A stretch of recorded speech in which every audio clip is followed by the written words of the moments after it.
નમસ્કાર વિદ્યાર્થીઓ અને અધ્યાપક મિત્રો. આજે આપણે વાત કરવાની છે ઓથેન્ટિસિટી ઓફ હિસ્ટોરિકલ સોર્સ. ગુજરાતીમાં કહીએ તો ઇતિહાસના પ્રાપ્ત સાધનોની આધારભૂતતા. મિત્રો, TYBA પેપર નંબર 11માં આ ટૉપિક આવે છે, ત્રીજા યુનિટમાં. અને વીર નર્મદ દક્ષિણ ગુજરાત યુનિવર્સિટીની વાર્ષિક પરીક્ષામાં વારંવાર આ સવાલ પૂછાતો રહે છે. એટલે પરીક્ષાની દૃષ્ટિથી પણ બહુ જ અગત્યનો આ ક્વેશ્ચન્સ છે. આ ઉપરાંત એમ કહીએ તો ઇતિહાસ વિષયના વિદ્યાર્થી તરીકે ઇતિહાસ વિષય અથવા તો ઇતિહાસ જે સાધનોને આધારે લખાય છે તેના સાધનની આધારભૂતતા શું હોઈ શકે, એના વિશેની સમજણ રાખવી એ માત્ર પરીક્ષાના લક્ષ્યથી જ નહીં, પરંતુ એક ઇતિહાસના વિદ્યાર્થી તરીકે આપણે સૌએ આ ટૉપિકને ખૂબ જ ગંભીરતાથી સમજવાની જરૂર છે. તો સૌથી પહેલાં વાત કરીએ ટૉપિકની, ઇતિહાસના સાધનોની આધારભૂતતા. Authenticity of sources. Sources mean historical sources.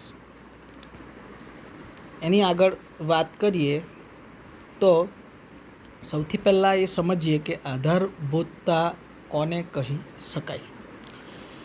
તો આપ સૌ વિદિત છો કે ઇતિહાસના સંશોધન કરતી વખતે દસ્તાવેજોની જરૂરિયાત ઊભી થાય છે. જ્યારે દસ્તાવેજો આપણને પ્રાપ્ત થાય છે એમાંથી કેટલાક દસ્તાવેજ એવા પણ હોઈ શકે જે વિષયોને અનુરૂપ ના હોય અથવા તો બનાવટી રીતે ઊભા કરવામાં આવ્યા હોય. તો આ તમામ સમગ્ર બાબતોને આપણે આ આધારભૂતતાની ટૉપિકમાં સમાવિષ્ટ કરી શકીએ. સાધનને દસ્તાવેજને સાચું છે કે ખોટું તે નક્કી કરવાની પદ્ધતિ એટલે કે આધારભૂતતા. કોઈ પણ સાધન કે દસ્તાવેજ આપણને મળે તો એ સાચું છે કે ખોટું એ નક્કી કરવાની ઐતિહાસિક પદ્ધતિઓ આપણા સંશોધનકારે આપણને આપેલી છે. તો એ પદ્ધતિને આપણે આધારભૂતતા તરીકે ઇતિહાસ વિષયમાં ઓળખીએ છીએ. ચોક્કસ પદ્ધતિને આધારે સંશોધનકાર બનાવટને શોધી કાઢે છે. બનાવટ એટલે કે જાણી જોઈને કોઈ ઈરાદાપૂર્વક એ દસ્તાવેજોને ઊભા કરવામાં આવ્યા હોય. ઇતિહાસના અભ્યાસ દરમિયાન કેટલાક બનાવટી સાધનો પણ પ્રાપ્ત થાય છે. આ સાધનોને ઓળખવાની પદ્ધતિને આધારભૂતતા કહેવાય છે. તો બહુ સિમ્પલ રીતે આપણે યાદ રાખી શકીએ આધારભૂતતાને કે કોઈ પણ વસ્તુ એટલે કે સાચું છે કે ખોટું એ શોધી કાઢવાની પદ્ધતિને આપણે આધારભૂતતા તરીકે ઇતિહાસ વિષયમાં ઓળખીએ છીએ.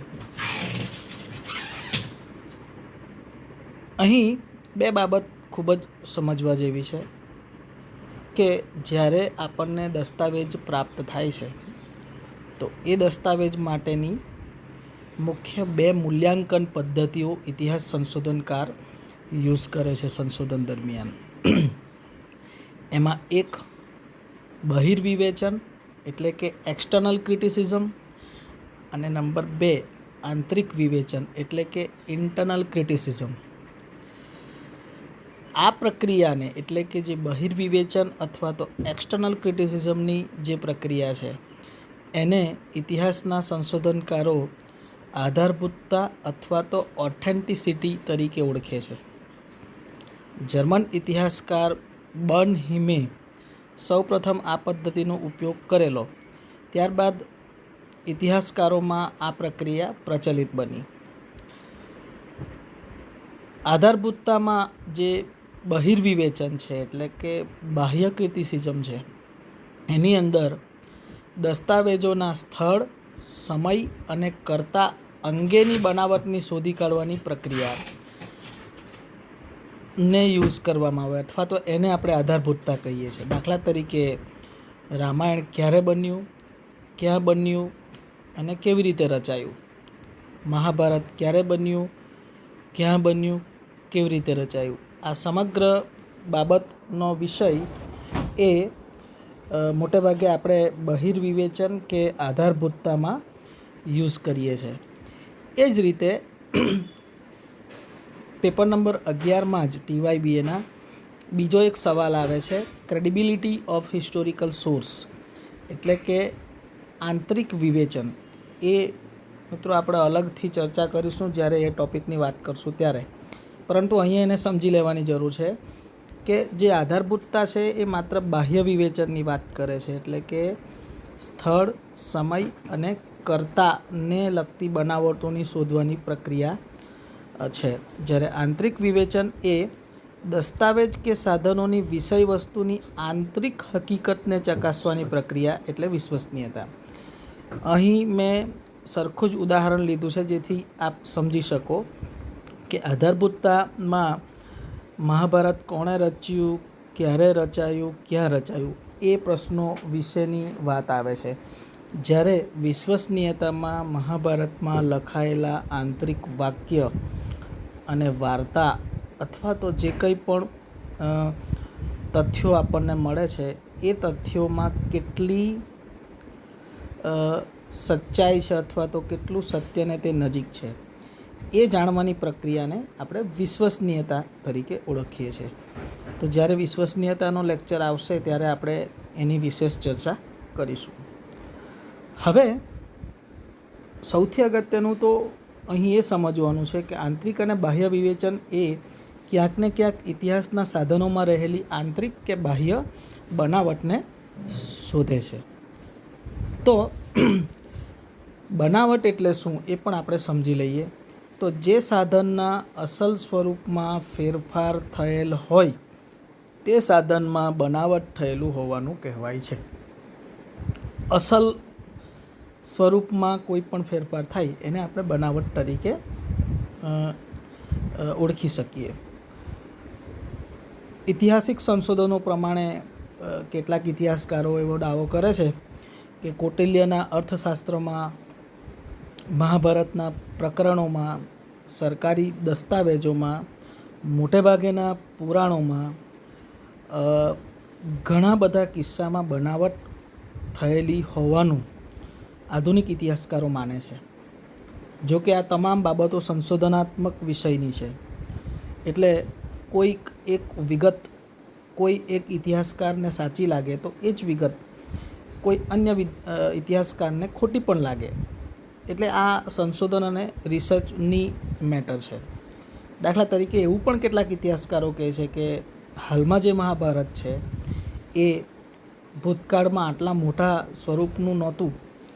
શરૂઆતમાં એ જય સંહિતા નામે એક નાનું સ્વરૂપ ધરાવતું હતું, ત્યારબાદ એ ભારત નામે એક કાવ્ય બન્યું અને પછી આજે આપણી પાસે મહાભારત નામે છે.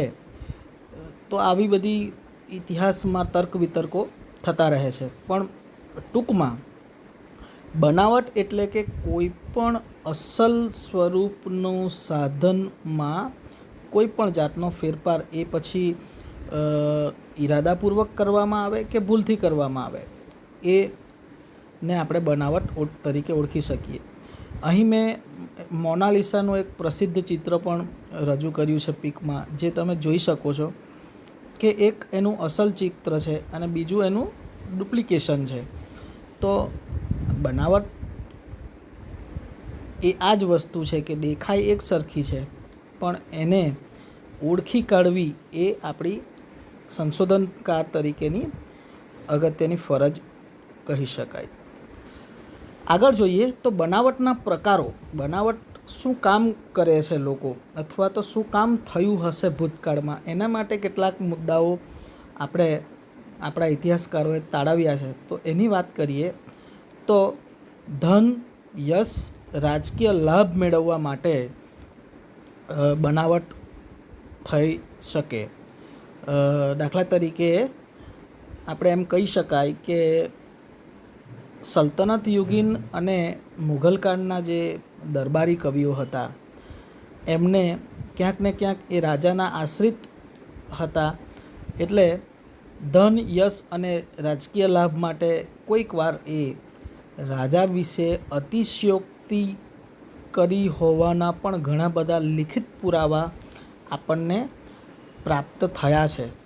તો આ એક અગત્યની બાબત હોઈ શકે. ત્યારબાદ સંકુચિત રાષ્ટ્રીય વૃત્તિ.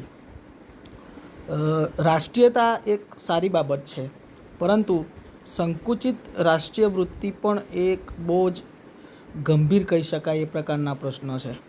અને સંકુચિત રાષ્ટ્રીય વૃત્તિ તમને એવા લખાણો લખવા માટે મજબૂર કરે કે જે કદાચ સત્યથી જુદા હોય. તો એ એક અગત્યનું બનાવટ માટેનું કારણ હોઈ શકે. ત્રીજું છે આત્મગૌરવ. ઘણીવાર આત્મગૌરવને કારણે પણ આ પ્રકારની કામગીરી થતી હોય છે. ક્યારેક અજાણતા પણ આ પ્રકારના બનાવટો થઈ શકે છે. સરકારી દસ્તાવેજોમાં ફેરફાર ઘણીવાર ઘણા બધા કારણોસર થઈ શકે છે. એવું પણ માનવામાં આવે છે કે પોપ દ્વારા કેટલાક ખ્રિસ્તી લખાણોમાં ફેરફાર કરવામાં આવ્યા હતા. એવા ઘણા ઇતિહાસકારોના સંશોધનો છે. અંગ્રેજો દ્વારા ભારતના ઇતિહાસ સાથે જે ચેડા કરવામાં આવ્યા એ તો ઇતિહાસના વિદ્યાર્થી તરીકે આપ સૌને વિદિત છે. દાખલા તરીકે આપણે મુખ્યત્વે એમ કહી શકાય કે જે કેમ્બ્રિજ હિસ્ટ્રી ઓફ ઇન્ડિયાના જે બુક્સ આવ્યા, એમાં એમણે માત્ર દસ્તાવેજોનો ઉપયોગ કરીને જે ઇતિહાસ લખ્યા, તેમાં એમણે ક્યાંક ને ક્યાંક ભારતને એક ગુલામ દેશ તરીકે, અથવા તો અહીંના શાસકો ભારતનું શાસન કરવા માટે સક્ષમ નથી, વારંવાર વિદેશોથી પ્રજા આવીને એમણે ભારત પર શાસન કર્યું છે અને અમે પણ આવીએ તો કંઈ ખોટું નથી, એવું એક મત સાબિત કરવાનો પ્રયત્ન કર્યો. તો આવી ઘણી બધી બાબતો અંગ્રેજો દ્વારા ભારતીયના ઇતિહાસમાં ચેડા કરવામાં આવ્યા, જે તમે અલગ અલગ વાંચનથી સમજી શક્યા હશો. આગળ જોઈએ તો હવે બનાવટ શોધી કાઢવાની પદ્ધતિઓ. કઈ પ્રકારની પદ્ધતિ હોઈ શકે? તો દાખલા તરીકે પ્રત્યેક દેશના લખાણોમાં ભિન્નતા હોય છે. આ જ ઉપરાંત પ્રાચીન, મધ્ય અને અર્વાચીન યુગના લખાણમાં પણ જુદા જુદાપણું જોવા મળે છે. એટલે કે ઇતિહાસકારો દ્વારા જુદી જુદી પદ્ધતિ આ માટે અપનાવાય છે. ઘણીવાર લિપિને આધારે આપણે દાખલા તરીકે જોઈ શકીએ તો વૈદિક યુગના જે લખાણો છે મુખ્યત્વે આપણને સંસ્કૃત લિપિમાં પ્રાપ્ત થાય છે. એના પહેલાંના જે હડપ્પીય લખાણો, જે કંઈ પણ અક્ષરો આપણને મળ્યા છે, એ આપણે જોઈએ છે કે ચિત્રલિપિ છે, એ તો એ થોડી જુદી લિપિ છે. એ જ રીતે જૈન અને બૌદ્ધકાલીન જે યુગ છે એ સમયમાં આપણને બ્રાહ્મી અને ખરોષ્ઠીમાં આ તમામ બાબતો જોઈ શકાય છે. ત્યારબાદ ફરીથી ગુપ્તકાલીન યુગમાં સંસ્કૃતનો પરચો વધે છે અને આપણે 10મી સદી પછી જોઈએ તો આપણને જે મુખ્યત્વે જે સંસાધનો સાહિત્યિક સ્વરૂપે જે દસ્તાવેજો મળી આવે છે, એમાં અરબી, તુર્કી તેમજ ભારતની પ્રાદેશિક ભાષાઓની ઇતિહાસ લખવાની અથવા તો કાવ્યો અથવા તો નવરચનાઓ લખવાની શરૂઆત થાય છે. એમાં હિન્દી, ગુજરાતી, બંગાળી, મરાઠી વગેરે બધી ભાષાના સાહિત્યો આપણને મળે છે. તો જેમ જેમ સમયગાળો બદલાય છે તેમ ઘણીવાર લિપિ પણ બદલાય છે. ઘણીવાર કોઈક શબ્દોનો ઉપયોગ એ અમુક કાળમાં જ થતો હોય છે, ત્યારબાદ અમુક સમય પછી એ શબ્દ વિસરાઈ જાય છે. ઘણીવાર કોઈ શબ્દ આપણને એ લેખકના ભૌગોલિક વિસ્તાર વિશે પણ ખ્યાલ આપે છે, કારણ કે ઘણા વિસ્તારમાં અમુક શબ્દો બોલાતા હોય અને અમુક શબ્દો ના પણ બીજા વિસ્તારમાં એ શબ્દો ના પણ બોલાતો હોય. વ્યાકરણ, જે વ્યાકરણ છે, લેખન શૈલી છે, આ પ્રકારની ભિન્નતાઓને આધારે આપણે જાણી શકીએ છીએ. ખાસ કરીને આજના ભાષાશાસ્ત્રીઓ એમાં બહુ જ સફળ થયા છે, જે પ્રોપરલી એમ કહી શકે છે કે આ સાહિત્ય આટલા વર્ષ જૂનું છે અથવા તો આ સમયનું છે. લખાણની સામગ્રી: માટી, ધાતુ, શિલા, કાગળ, શાહી, કલમ, પેન્સિલ, કોમ્પ્યુટર. હાલના તબક્કે વાત કરીએ તો જે લેખનની શૈલી છે એ આપણે જાણી શકીએ છીએ કે દાખલા તરીકે કોઈ ટાઈપરાઇટરની શોધ થઈ જ નથી, તો ટાઈપરાઇટરના લખાણો એ ટાઈપરાઇટર પહેલાંના હોઈ શકે નહીં, એવું આપણે સામાન્યતઃ માની શકીએ. જે નામની વાત છે, ઘણીવાર નામથી પણ આપણને ખબર પડે છે કે અમુક સમયમાં અમુક વિસ્તાર અમુક નામે ઓળખાતો હતો. તો એ રીતે પણ એ સાધન અથવા દસ્તાવેજની આપણે જાણી શકીએ કે ક્યારે અસ્તિત્વમાં આવ્યું હશે. દાખલા તરીકે પ્રાચીન સમયમાં જે વિસ્તાર ગિરિનગર તરીકે ઓળખાતું હતું, મધ્યયુગ દરમિયાન મહમદાબાદ તરીકે જે ઓળખાતું હતું, એ આજે જૂનાગઢ તરીકે આપણે ઓળખીએ છીએ. તો આવા નામો જુદા જુદા સમયે જુદી જુદી ભાષાઓમાં આપણને જોવા મળે છે. આગળ વાત કરીએ તો સાધનોનો સમય નિશ્ચિત કરવાની પદ્ધતિ. હવે કોઈ પણ દસ્તાવેજનો સમય નક્કી થવું ખૂબ જ જરૂરી છે. જો સમય નક્કી ના થાય તો પછી એ દસ્તાવેજની જે શું કહી શકાય, એ દસ્તાવેજની સત્યનિષ્ઠા અથવા તો એના વિશેના મૂળ ખ્યાલોનો આપણને અથવા તો એની આસપાસની ઘટનાઓનું આપણે એટલું સારી રીતે મૂલ્યાંકન કરી શકતા નથી. એટલે કોઈ પણ દસ્તાવેજનો સમય નક્કી થવો મિત્રો ખૂબ જ જરૂરી છે. પ્રાચીન મધ્યયુગમાં ઘણા દસ્તાવેજોનો સમય નિશ્ચિત કરવો ખૂબ જ મુશ્કેલ છે. દાખલા તરીકે ભૂતકાળના જે અથવા તો પ્રાચીન કાળના જે રાજાઓ હતા, એ લોકોના સમયમાં ઘણીવાર સંવંતનો અસ્તિત્વ નહોતું. ત્યારે દાખલા તરીકે સમ્રાટ અશોકના સમયના આપણે દસ્તાવેજોને ચકાસવા હોય તો સમ્રાટ અશોકે જેટલી પણ માહિતી આપણને આપવાનો પ્રયત્ન કર્યો છે અભિલેખો કે બીજા સ્ત્રોત દ્વારા, તો એમાં એમણે એવું લખ્યું છે કે ભાઈ મારા ગાદી પર બેસવાના વર્ષથી આટલા વર્ષે મેં આ કામ કર્યું. એટલે હું ગાદી પર બેસ્યો અને 7મા વર્ષે આમ કર્યું, 8મા વર્ષે આમ કર્યું. હવે જ્યાર સુધી આપણને એ ના ખબર પડે કે એ સમ્રાટ અશોક ગાદી પર ક્યારે બેસ્યા, ત્યાં સિવાય બાકીની ઘટનાઓ વિશે જાણ મેળવવું મુશ્કેલ બની જાય છે. એટલે સમયને નિશ્ચિત કરવો ખૂબ જ જરૂરી છે. કૌટિલ્યનું અર્થશાસ્ત્ર, પુરાણો, ઇલિયડ, ઓડિસી, બાઇબલ મૂળ કોણે ક્યારે લખ્યા એ બાબતે ઘણા બધા ઇતિહાસકારોમાં મતભેદ રહે છે. દાખલા તરીકે બુદ્ધ અને મહાવીરનો સમયગાળો નક્કી થયા બાદ જ ત્યાર પછીની ઘણી બધી ઘટનાઓને આપણે ગોઠવી શક્યા છે. અભિલેખોથી અને બીજા સ્ત્રોત દ્વારા આપણને એની આજે સત્યની નજીકની માહિતી બુદ્ધ અને જૈન વિશે મળી છે. તો એ પણ ખૂબ જ અગત્યની બાબત છે. એટલે સાધનોનો સમય નિશ્ચિત કરવો ખૂબ જ જરૂરી છે. એ માટેની કઈ કઈ પદ્ધતિઓ હોઈ શકે? તો દસ્તાવેજોના લખાણોમાં ઘણીવાર તેના સમયની માહિતી તારવી શકાય છે. કે લખાણોમાં જે વર્ણન હોય છે એના આધારે પણ ઘણીવાર આપણે એના વિશેની માહિતી મેળવી શકીએ છીએ. દાખલા તરીકે ઘણા બધા સંશોધનકારો એવો દાવો કરે છે કે રામાયણમાં શ્રી રામના જન્મના સમયની જે વાતાવરણ અથવા તો એની આસપાસના જે ભૌગોલિક ક્ષેત્રની વાત કરવામાં આવી છે, એના આધારે કેટલાક સંશોધનકારો એવો દાવો કરે છે કે 10-1 ઈસવીસન પૂર્વે 5114 BC એ મહાત્મા શ્રી રામની જન્મ તારીખ છે. જો કે આ બાબતે હું એવો દાવો નથી કરતો કે આ સત્ય છે, પણ આવા પ્રકારના સંશોધનો છે. લખાણના સમકાલીન ગ્રંથો અને રાજાનું નામના આધારે અંદાજ લગાવી શકાય. ઘણીવાર કોઈક એવા રાજા હોય કે જેનો ઉલ્લેખ અન્ય કોઈ રાજાએ કર્યો હોય, તો એવા રાજાઓની માહિતી અન્ય જગ્યાના સમકાલીન ગ્રંથો અથવા દસ્તાવેજોથી પ્રાપ્ત થાય છે. ગુપ્ત યુગના એક એવા રાજા છે રામગુપ્તન. રામગુપ્તની માહિતી સામાન્ય રીતે શાસ્ત્રોમાં નથી, પણ આપણને સિક્કાઓ દ્વારા પ્રાપ્ત થાય છે. તો એને કારણે સમુદ્રગુપ્ત પછી આપણે રામગુપ્તને સ્થાન આપ્યું છે એક ગુપ્તના મહત્વી રાજવી તરીકે. લખાણના સમકાલીન ગ્રંથો કે રાજાનું નામને આધારે અંદાજ લગાવી શકાય છે. હા, લિપિ બદલાતા પણ એક શાસન બદલાઈ હોવાનો ખ્યાલ આવે છે. દાખલા તરીકે ઋગ્વેદનું 10મું મંડળ અન્ય મંડળ કરતાં પ્રમાણમાં નવું છે એવું ભાષાશાસ્ત્રીઓએ સાબિત કર્યું છે. 10મા મંડળમાં જ આપણને પુરુષ સૂક્તની અંદર વર્ણ વ્યવસ્થાનો ખ્યાલ મળે છે, એટલે કદાચ મૂળ ઋગ્વેદથી થોડી પાછળથી ઉમેરાઈ હોવાનો પણ આપણને ખ્યાલ આવે છે.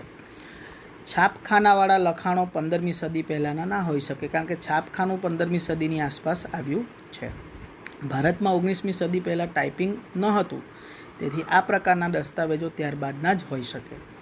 કોઈ પ્રચલિત સ્થાનિક શબ્દોને આધારે પણ નિશ્ચિત કરી શકાય કે આ કયા સમયનું હશે. તો સમય નક્કી કરવા માટેની આ સિવાય પણ ઘણી પદ્ધતિ છે, જે તમે વિસ્તૃત વિશે જ્યારે વાંચશો ત્યારે ખ્યાલ આવશે. આગળ આપણે જોઈએ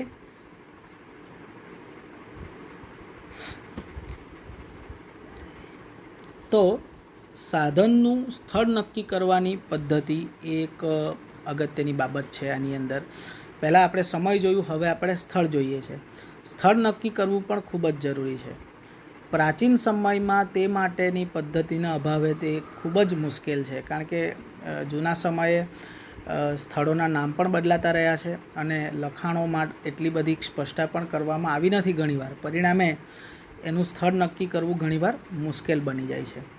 મોટે ભાગે જે વસ્તુ જ્યાંથી મળી આવે છે તેની આસપાસનું હોવાનું માનવામાં આવે છે, પરંતુ એવું કાયમ માટે સત્ય હોતું નથી, કારણ કે ભારતમાંથી રોમની પણ ઘણી વસ્તુ મળી આવી છે. તો એ ભારતમાં જ બની હોય એવું જરૂરી નથી, પરંતુ રોમના જે લોકો ભારતમાં આવ્યા ભૂતકાળમાં એ અહીં લઈને આવ્યા હોઈ શકે. તો એ રીતે સ્થળ નક્કી કરવા માટે ઘણી બધી મુશ્કેલીઓ થાય છે. ભારતમાં ગ્રીકો આવ્યા પછી સૌથી પહેલાં મહાત્મા બુદ્ધની મૂર્તિ બનાવવામાં આવી, ત્યારબાદ બીજા દેવી દેવતાઓની મૂર્તિ બનવાનો એક પ્રચલન શરૂ થયું. તો મૂર્તિકલા પણ આપણને ગ્રીક લોકોના આવ્યા પછી વધારે વિસ્તૃત થઈ હોવાનું જોઈ શકાય છે. ઉત્તર ભારતની ઘણી પ્રતો દક્ષિણ ભારતમાંથી પણ મળી આવે છે. એટલે લેખક પણ ઘણીવાર પોતાને ગમતા સ્થળોના લખાણમાં વધુને વધુ સ્થાન આપે છે. આ બાબતે ભારતમાં આર્યો ક્યાંથી આવ્યા એ બાબતે તેમના સ્થળ અને માટે ખૂબ જ મતભેદ છે.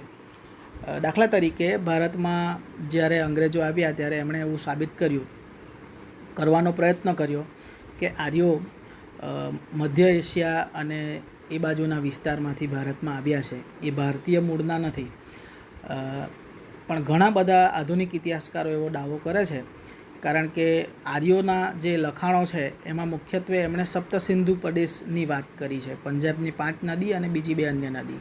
ગંગા નદી વિશે પણ બહુ ઓછી વાત ઋગ્વેદમાં છે. તો એવું માનવામાં આવે છે કે જે લોકો સપ્તસિંધુ પ્રદેશ વિશે જ જાણતા હોય તો એવું બની શકે કે ભૂતકાળમાં એ બીજા વિસ્તારથી અહીં આવ્યા હોય, પણ બહુ લાંબા સમય એ સપ્તસિંધુ વિસ્તારમાં સ્થાયી થયા છે અને તેથી જ એમણે તેના વિશેનો લખાણો લખ્યા છે. કાલિદાસના લખાણોમાં પણ ઘણીવાર કાશી વિશ્વનાથ મંદિરની ઘણીવાર વાત આવે છે, એટલે એમના બહુ ખાસ સંબંધો કાલિદાસના અહીં વાત કરી છે. કાલિદાસના જન્મનો વિસ્તાર ઉજ્જૈન હોવાનું માનવામાં આવે છે, કેમ કે તેમની કૃતિમાં કાશીનાથ મંદિરની ઘણીવાર વાતો કરી છે. તો આ એક તર્ક છે. હવે એ તર્કનામાં કેટલું સત્યતા છે એ સંશોધનનો વિષય છે. મેદાની પ્રદેશના સ્થળો નક્કી કરવાના પ્રમાણમાં ડુંગરાળ પ્રદેશના સ્થળોથી ઘણા મુશ્કેલ છે, કારણ કે મેદાની પ્રદેશમાં તમને લેન્ડમાર્ક મળવું બહુ મુશ્કેલ છે. જ્યારે ડુંગરાળ પ્રદેશમાં તો કોઈ એક ડુંગરનું નામ કોઈક જગ્યાથી મળી જાય તો એવું માની શકાય કે આ આસપાસના વિસ્તારનું હશે, કારણ કે ડુંગર વર્ષોથી એક જગ્યાએ સ્ટેબલ છે. જ્યારે મેદાની પ્રદેશમાં લેન્ડમાર્ક નક્કી કરવું મુશ્કેલ બને છે. તો સાધનોનું સ્થળ નક્કી કરવા બાબતે પણ આ પ્રકારના પ્રશ્નો આપણે જોઈ શકીએ છીએ. ત્યારબાદ સાધનોના કર્તા નક્કી કરવાની રીત.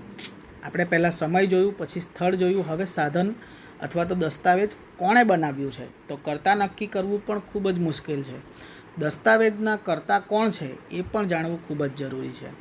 બ્રહ્મગુપ્તે તેના ગ્રંથ બ્રહ્મ સિદ્ધાંતમાં તેના રાજાનું નામ આપ્યું હોય ઘણી માહિતી સ્પષ્ટ થાય છે. જો બ્રહ્મગુપ્ત જેવા વ્યક્તિ જે પોતાના રાજા અને પોતાના વિશેની ઘણી બધી માહિતી આપી દે તો એ ખૂબ જ આપણને સરળ બની જાય છે કે ભાઈ આ સમયના દરબારી કવિ હતા અને એમણે અમુક બાબતો લખી છે. ઘણીવાર દસ્તાવેજોના બનાવના આપનો વિશ્લેષણ કરતાં પણ કર્તા વિશેની માહિતી જાણી શકાય છે. તો કર્તા નક્કી કરવું પણ ખૂબ જ જરૂરી બને છે. હવે આ જે 3 ટોપિક છે અથવા તો જે સ્થળ, સમય અને કર્તા વિશે વિશેષ માહિતી આપણને ઘણી બધી બુક્સમાં અવેલેબલ છે. તો એની અંદરથી આપણે વધુ માહિતી મેળવી શકીએ છીએ. સાધનોની બનાવટ દૂર કરવાના અન્ય કેટલાક ઉપાયો. તો આપણને લેખન શૈલીને આધારે, લિપિના આધારે, લખાણ શેની પર લખાયું છે તેના આધારે, હકીકતનો તુલનાત્મક પદ્ધતિથી અભ્યાસ કરવાથી, વૈજ્ઞાનિક અભિગમ અપનાવવાથી, આટલી બધી બાબતો આપણે જ્યારે ધ્યાન રાખીએ ત્યારે ઇતિહાસની આધારભૂતતાને આપણે નક્કી કરી શકીએ. મિત્રો, આપણે ઘણીવાર આપણને ઇતિહાસના વિદ્યાર્થી તરીકે એવો પ્રશ્ન થાય કે કોઈ એક રાજા કે કોઈ એક વ્યક્તિ વિશે આપણને હકારાત્મક લખાણો પણ મળે છે અને નકારાત્મક લખાણો પણ મળે છે. એવું એ માટે જ થાય છે કે બનાવટીય જે સાધનો છે અથવા તો જે સાધનો પ્રાપ્ત થયા છે એમાંથી ઇતિહાસકારે કયા સાધનોનો ઉપયોગ કર્યો છે. તમે એવા સાધનોનો ઉપયોગ કરો જે કોઈ વ્યક્તિને નેગેટિવ બતાવવા માટે વધારે અગ્રેસર સાબિત થાય તો એને નેગેટિવ પણ બતાવી શકાય, અને એ જ વ્યક્તિને તમે પોઝિટિવ સાધનોને આધારે બતાવો તો પોઝિટિવ પણ બતાવી શકાય. તો ઇતિહાસકારનું મુખ્યત્વે કામ આપણે એમ કહી શકીએ કે રાનકે અને કોલિંગવુડના ઇતિહાસકારો પ્રમાણે કે યથાવત જો આપણે વર્ણન કરીએ તો આપણને બંને પક્ષે એક વ્યવસ્થિત લખાણ પ્રાપ્ત થાય. તો ઇતિહાસની આધારભૂતતામાં આપણે એટલું યાદ રાખવાનું છે કે એક બાહ્ય વિવેચન છે. એ ઇતિહાસના સ્થળ, સમય અને કર્તામાં જે કંઈ બનાવટ હોય એને શોધી કાઢવાની આ એક વિશેષ પદ્ધતિ છે જે ઇતિહાસના સંશોધનકારો વાપરે છે. મિત્રો, આ લેક્ચર સંબંધી કોઈ પણ પ્રશ્ન હોય તો તમે મને સંપર્ક કરી શકો છો વિદ્યાર્થી મિત્રો. હું છું ઉર્વિક પટેલ, મદદનીશ પ્રાધ્યાપક, સરકારી વિજ્ઞાન અને વાણિજ્ય કોલેજ, કાછલ. ખૂબ ખૂબ આભાર.